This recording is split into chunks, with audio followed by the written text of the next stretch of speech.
Hi everyone, my name is Crystal. Welcome back to my channel. Today I'm going to be talking about my top 3 hormone health tips. Let's get right into it. Number 1 is eating well and eating enough calories. Now I know you might be watching this and thinking, well, that's obvious. And yeah, it is obvious, but how many of us have gone through life where we've either not eaten very well or underfueled our body? Raise your hand. Raise your hand. Because I know I have. That's exactly what happened to me many years ago when I lost my period. I was not eating enough. And it was very hard to come to terms with that because when you looked at everything I was eating, it looked pretty healthy. I mean, I was eating smoothies and like a lot of raw foods and stuff, but there wasn't a lot of calories there. And I think it's a really easy thing to slip into when you start on like a healthy journey or a healthy lifestyle is to eat foods that are healthy, but maybe not really calorie dense. Now, there's a lot of other things that can go into not eating enough. A lot of people just struggle with disordered eating in general, or they're trying to lose weight and that kind of thing. I'm not really here to talk about that kind of stuff. That is totally another video, but I am here to just let you know that eating well and eating enough calories is one of the best things that you can do for your hormones. And when it comes to eating, you need to find a lifestyle and a dietary pattern that is sustainable for you. That's gonna make you feel good. It's gonna nourish your body and make you feel energetic and alive. For me, that is whole food, plant-based nutrition. I know you guys know that, but I just really want to drive home the fact that undereating is going to undermine your health. Please do not fall down that rabbit hole. It's not worth it. Now let's move on to tip number 2, and that is self-care and stress management. So I am a huge fan of preventative self-care, also learning how to manage your stress. I really want you guys to know that putting yourself first is totally okay, and saying no and creating boundaries around your energy and time is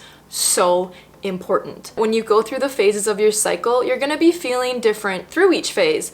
And so creating cyclical self-care can be super great because what's going to nourish you in your follicular phase might not be what you're looking for in your luteal phase. So creating a list of things that make you feel really good, but also really refreshed and recharged is so important. For me personally, reading before I go to bed is a huge thing for me. That is such a form of self-care. I look forward to it every night. I get into bed early because of it, and it helps me get a good night's sleep. Other things that really help me is like taking like a hot shower or a hot bath. Oh my gosh. There's something about hot water that just like melts my stress away. It's such an easy form of self-care too. It feels so good. And then other things too could be like watching your favorite TV show. Like self-care doesn't have to be expensive. It's just something that you enjoy doing. Other things would be deep breathing, meditation, yoga. Those are fantastic forms of self-care.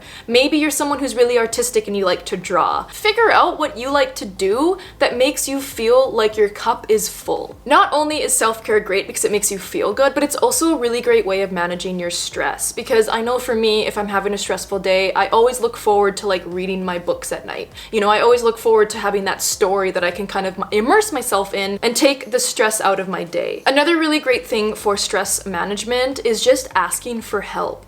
Especially if you're coming up to your period or you're in your premenstrual phase and you're feeling a little bit vulnerable, your energy just isn't the same as it was earlier in your cycle, ask for help. It's okay. Talk to your partner. Tell them how you're feeling. Be honest. I mean, we all love honesty. And if they're good people, which they probably are, they will be willing to help you. And the same goes with your friends or your family or your work colleagues as well. If they're having a hard day, I'm sure you would be there for them. So just ask for help. And also, if you can delegate tasks, that's a great way to kind of get some added stress off of your plate. Other stress relief techniques can be like scheduling yourself me time. It could also be scheduling free time or actually taking days off. A lot of us, I think now with everything going on in the world, maybe work has changed and you're working from home and you feel like you're kind of always have to be on. Schedule time where you don't have to be on, or make sure that you set boundaries around your time. And that's totally okay. You deserve that. Stress Stress causes so many different issues in the body, and so it is so important to make sure that you have good stress management techniques in place for yourself, as well as self-care. Now let's move on to my third tip for hormone health, and that is the magical art of menstrual cycle awareness. Now, if you guys follow me on Instagram or have followed my YouTube videos, you'll know that I am the biggest fan of menstrual cycle awareness. It completely changed my life, and I think when you first hear of menstrual cycle awareness, it can sound like a really abstract concept, and I know a lot of people might find it confusing. Like, well, what is menstrual cycle awareness? It sounds kind of hard. It's not. Menstrual cycle awareness is just a deeply personal and intuitive practice that allows you to understand your cyclical needs as they change throughout your cycle. And the way that you recognize what your needs are is by tracking your cycle. And so you can start anytime. You can start tracking your cycle today if you wanted to. It's really easy. It's just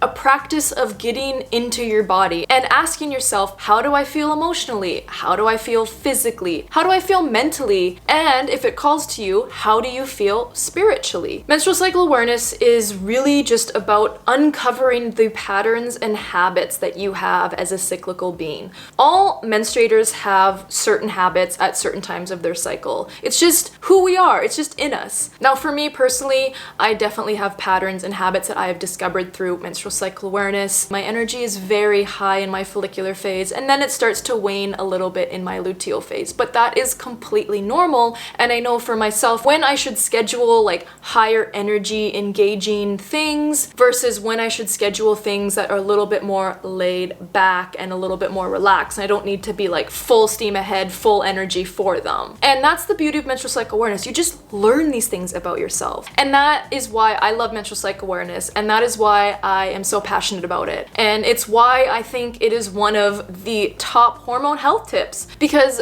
how can you create hormone health if you're dissociated from your body? If you don't understand how your cycle affects you, then how are you going to support it? You can't. You can't support your cycle if you don't acknowledge that you do have a cycle and that you are like a cyclical being and that you do go through ebbs and flows. And for me personally, connecting to my menstrual cycle was the key in healing a lot of hormone issues I had. I know it sounds really crazy, but it just was like the one piece of the puzzle I was missing. And then as soon as I started to track my cycle and notice my patterns and see my energy shifts and know, physically when I was feeling my strongest and when I wasn't, life changed. And now I can honor my body, and I do honor my body. And it has just changed my life. So hopefully that inspired you to start tracking your cycle. It's really easy. All you have to do is just be mindful of how you feel every day and either write it down, use a period tracking app on your phone, take voice notes. There's so many ways that you can track your cycle. Just do what works best for you. So there you have it. Those are my top 3 hormone health tips. I hope you guys enjoyed this video, and I just want to let you know that hormone health is a very, very complex thing. And if you are struggling with your hormones, it is super important to talk to a health professional to know what's going on, because there are so many health conditions out there that could possibly affect your hormones. The other things that I wanted to touch on in this video that are also very, very important for hormone health are sleep, exercise, being out in nature, love, relationships, and community, as well as positive self-talk and self-compassion. Thank you so much for watching, and I will see you guys in the next one.